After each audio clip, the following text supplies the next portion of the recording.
sakit kepala misalnya, sakit kepala ya udahlah gue pusing biasa, nggak punya duit juga pusing begitu ya dok ya. Sebenarnya apa sih gejala khas dari si tumor otak ini yang bikin pasien ini nggak sampai terlambat lah untuk datang ke dokter?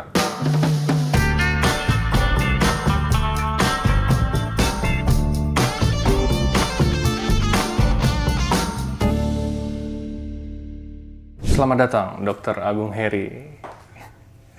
Selamat datang juga. Bingung jawabnya mau gimana. Oke, ini mungkin podcast yang sedikit lucu nih dok nih ya, karena kita nggak di ruangan podcast, tapi kita di sebuah tempat yang biasanya mungkin dipakai sama Kak Oge gitu ya. Oh gitu ya. Kita podcastnya agak nyantai begini ya, karena Dr. Agung Heri bisa lihat sendiri ya sahabat Premier ya, ini tetap awet muda. Sama seperti biasanya, rambutnya makin yahut. Apa kabar dok? Baik, alhamdulillah ya. Sehat. Sehat juga Mas Kira? Sehat juga, alhamdulillah. Oke, kali ini kita mau bahas mengenai tumor otak nih dok nih. Tumor, kanker gitu ya, kanker otak, tumor otak. Sebenarnya titik perbedaannya ini yang mendasar di mana sih dok? Kapan ngomong tumor, kapan ngomong kanker begitu? Ya. Tumor itu aslinya kan suatu benjolan ya. Benjolan, tapi belum tentu itu satu kanker. Tumor itu macam-macam. Jadi benjolan bisa karena infeksi, bisa karena darah yang gumpal, yang terus berubah kan gitu kan. Atau memang benar dari selnya itu. Nah, kanker itu adalah bagian dari tumor yang ada spesifikasi sendiri, gitu. Jadi dia punya pola yang sifat pertumbuhannya itu dan sifat kerusakannya itu cukup luar biasa. Itu yang membedakan antara tumor apa kanker. Maksudnya tidak semua tumor itu adalah kanker. Ya kalau kita kan orang awam susah nih membedakannya begitu ya dok ya. Ini tumor otak, kanker otak, sama-sama serem lah buat kita begitu ya. Nah tapi kadang-kadang si pasien ini terdiagnosa tumor otak dok itu seringkali terlambat. Ya mungkin karena kita awam ya bingung ya. Sakit kepala misalnya, sakit kepala ya udahlah gue pusing biasa, nggak punya duit juga pusing begitu ya dok ya. Sebenarnya apa sih gejala khas dari si tumor otak ini yang bikin pasien ini nggak sampai terlambat lah untuk datang ke dokter? Yang paling sering itu ya Mas Gerald ya, kondisi keluhan itu sakit kepala biasanya. Sakit kepala yang terus menerus itu. Berulang juga dok? Berulang dan terus menerus. Yang biasanya orang tidak menyadarinya ya, tapi terutama itu biasanya kan pagi-pagi hari ya biasanya, karena biasa normal tekanan di otak itu kan di pagi hari kan pasti akan lebih tinggi. Jadi dominannya seperti itu. Nah, terus ada beberapa gejala yang harus diperhatikan. Yang pertama ya, mungkin bisa ada pandangan kabur. Jadi buram gitu kan, jadi baca yang sebelumnya jelas gitu kan ya, kok nggak jelas seperti itu. Nah, terus ada tiba-tiba muntah, nyemprot, nggak ada makan, nggak ada minum, tiba-tiba muntah. Tanpa sebab gitu ya? Nah, itu. Nah, terus atau ada juga tiba-tiba kejang gitu kan ya. Yang perasaan nggak ada jatuh, nggak ada apa, tiba-tiba kok ada kejang. Terus ada kelemahan dari sisi tubuh, mungkin tangan, kok kaki, atau mulut agak mencong. Jadi gejalanya itu kayak stroke gitu loh. Jadi kayak stroke ya? Nah kayak itu stroke. Juga mirip-mirip ya, similaritis banget ya? Tapi bedanya ya, kalau stroke itu kan sifatnya mendadak. Kalau tumor otak itu dia gradual ya. Gitu. Jadi tidak langsung tiba-tiba seperti itu. Biasanya ada satu proses gitu. Ya itu yang harus diperhatikan. Yang sebelumnya gagah bisa jalan kok tiba-tiba nyeret kakinya ya kan. Ngomong juga tiba-tiba kok kayak jadi pelo gitu, atau gangguan keseimbangan. Juga bisa itu. Jadi mesti diperhatikan juga. Nah saya pernah baca dok berita sih ya. Katanya orang yang suka tiba-tiba ketawa, terus menganggap semua hal lucu, dia suka ketawa nih akhir-akhir ini. Nah itu juga katanya gejala gitu dok? Bisa. Jadi tergantung dari lokasi si tumornya yang iseng ini, gitu kan? Iseng ya? Iseng ini tumornya itu kan. Ya harusnya kan di dalam otak kita ini kan tidak boleh ada tamunya kan? Harus ada jadi eksklusif dia. Nah ini yang ada yang tamu tak diundang ini kan.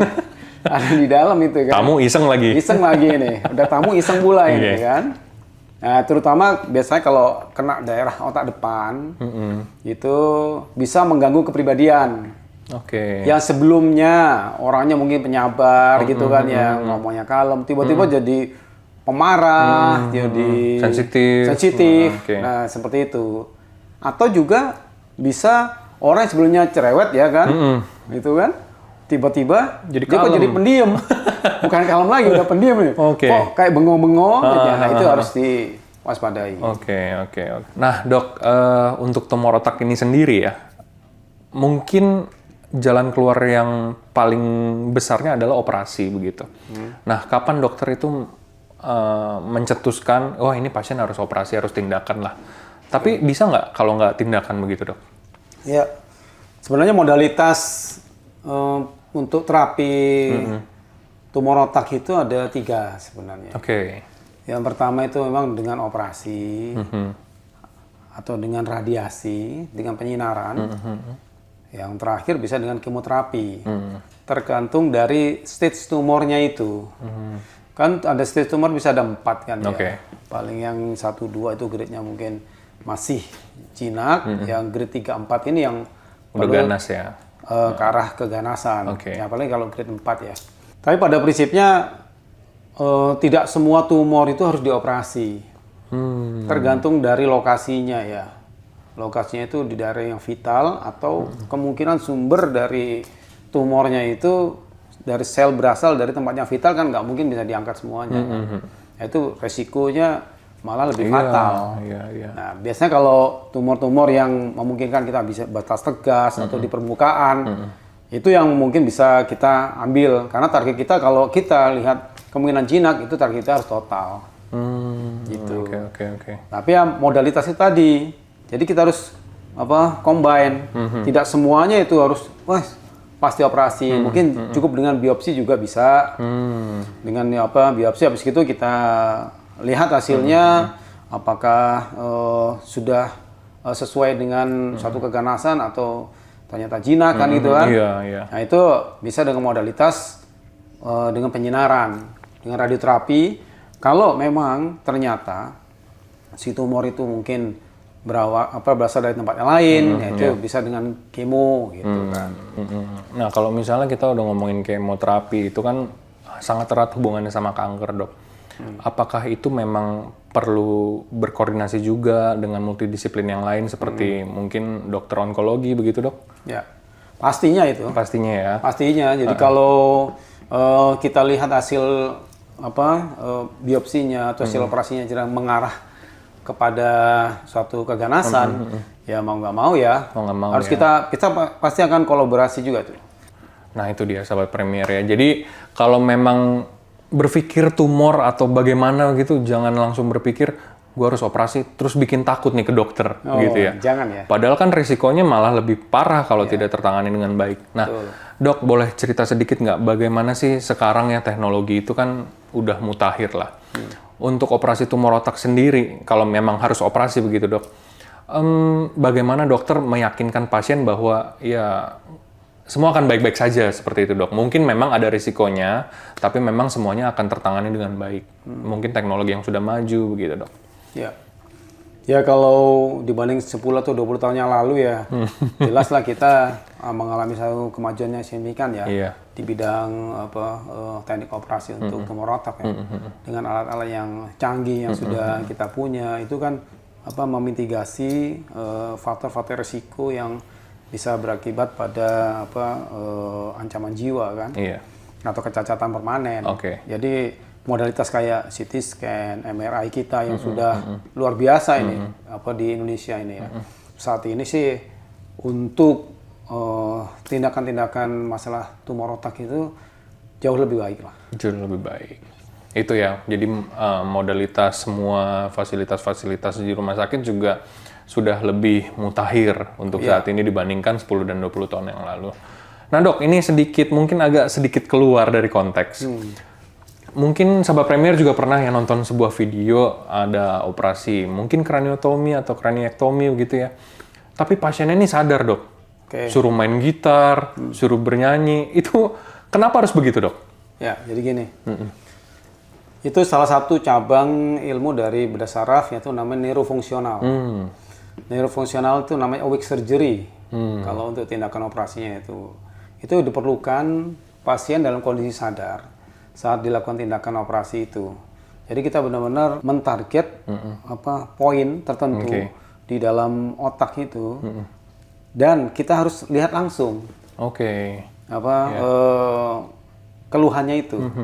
Apakah masih ada contoh model kayak Parkinson, ya kan? Atau yang ada beberapa penyakit degeneratif juga bisa, dan penyakit-penyakit yang berkaitan dengan fungsional seperti itu. Jadi waktu dilakukan tindakan itu kita memang berkoordinasi dengan dokter anestesinya ya. Dokter anestesinya bahwa kita mau melakukan tindakan awake surgery gitu kan. Ataupun tumor-tumor di permukaan yang kita perlu pengawasan fungsional. Jadi kalau kita mau lakukan tindakan ini ada resiko lumpuhnya seperti apa gitu. Ya mungkin tidak terdetek kalau kita pakai bius total. Ya. Jadi tujuannya itu dengan tindakan operasi awake surgery itu untuk melihat secara dramatis perubahan yang terjadi saat itu setelah pasca tindakan. Jadi kalau sebelumnya kayak Parkinson, tremor gitu, ya kan? Nah, begitu dilakukan tindakan, suruh angkat, ya udah nggak tremor lagi, gitu. Nggak gemeteran lagi, gitu. Nah, itu mau dilihat secara live-nya. Secara live, langsung saat itu juga. Langsung saat itu juga. Dan itu yang pertama. Yang kedua juga bisa untuk pasien-pasien yang berisiko pembiusan. Contoh, kalau pasien-pasien ada problem masalah jantung atau masalah parunya yang berat, kan gitu kan. Sementara kalau dengan pembiusan total itu berisiko terhadap organ vitalnya itu, sehingga kita putuskan untuk dilakukan tindakan awake surgery. Tapi itu pun juga harus dinilai juga ya, dari letak tumornya, model tumornya, itu harus benar-benar kita pastikan dulu di awal gitu. Nggak semua pasien juga bisa dilakukan awake surgery itu ya? Tidak, karena tidak semua pasien juga berani awake. Jadi kita tuh jangan hanya berpikiran bahwa awake surgery, it's okay, it's good kan gitu kan. Nggak sih gitu. Jadi kita juga harus lihat dari sisi psikologis pasiennya juga gitu kan. Dia siap atau enggak nih? Dia siap atau enggak untuk ininya. Tapi ada juga yang mau nggak mau, suka nggak suka harus awake. Oke. Ya serem juga ya Sobat Premier. Lagi operasi, kepalanya terbuka, otaknya terlihat, tapi harus main gitar gitu ya. Harus bernyanyi, ngobrol sama dokternya, sama operatornya. Luar biasa sih ya. Nah itulah kecanggihan teknik operasi bedah saraf untuk saat ini begitu ya dok ya. Satu terakhir dok, mungkin take home message untuk sahabat Premier, untuk tumor otak ini sendiri. Kita balik lagi ke tumor otak, apa yang harus diperhatikan? Ya pertama ya, kenalilah diri kita itu. Ya. Jadi keluhan yang diri kitanya sebelumnya kita semua sehat gitu kan ya. Terus tiba-tiba kok sering sakit kepala contoh. Jadi kita itu harus mengenali diri kita gitu kan ya. Terus keluhan-keluhan apa yang kita rasakan. Terus jangan kita biarkan keluhan-keluhan yang sifatnya kronis gitu, itu terus berlanjut tanpa kita pergi untuk memeriksakan diri kita. Kenapa? Karena ada kemungkinan penemuan deteksi dini, ya, itu bisa menyelamatkan untuk ke masa depannya, seperti itu. Jangan sampai tunggu gejala dulu yang berat, malah terlambat. Nah, resiko-resikonya pasti akan lebih tinggi. Jadi faktor kenali diri untuk mendeteksi dini dan untuk memeriksakan diri sesegera mungkin itu faktor-faktor yang krusial untuk outcome kedepannya kalau ada keluhan seperti itu. Jadi dan juga yang paling penting, tidak sekali penting ya, support system dari keluarga itu juga harus diperhatikan. Jangan sampai gitu pasien sudah menderita terus dimarahin melulu kan gitu kan, tambah depresi kan dia kan. Nah itu support system keluarga itu salah satu yang yang urgent. Yang urgent. Selain mungkin ada rehab medik atau terapi yang lain. Justru yang paling support sistem yang paling utama ya orang-orang sekitar lah. Orang-orang tercinta itu. Itu dia ya dok ya, mungkin tadi perubahan perilaku ya kan, yang tadinya penyabar tiba-tiba jadi orang nggak sabar, jadi suka marah, ya keluarganya sekitar juga, ini kenapa sih lu jadi ngomel-ngomel sekarang nggak kayak dulu gitu ya. Padahal ya mungkin belum periksa ya dok ya. Nah itu perlu diperiksa ke dokter, siapa tahu terjadi hal-hal yang tidak diinginkan kayak seperti tumor otak begitu ya dok ya. Itulah makanya kenali diri, ya deteksi dini, dan segera periksakan diri kita serta support system dari keluarga. Oke, itu dia sahabat Premier ya. Jadi banyak nih pesan yang Dr. Agung Heri, ayo dilakukan, gitu kan. Jangan sampai ini hanya ya udah nonton podcastnya, udah nonton semua ya kan, berita sana sini udah masuk, tapi kita masih takut ke dokter. Jangan takut ke dokter. Jangan takut ke dokter, nggak gigit ya dok. Oke, sahabat Premier, ketemu lagi kita di podcast selanjutnya. Ciao.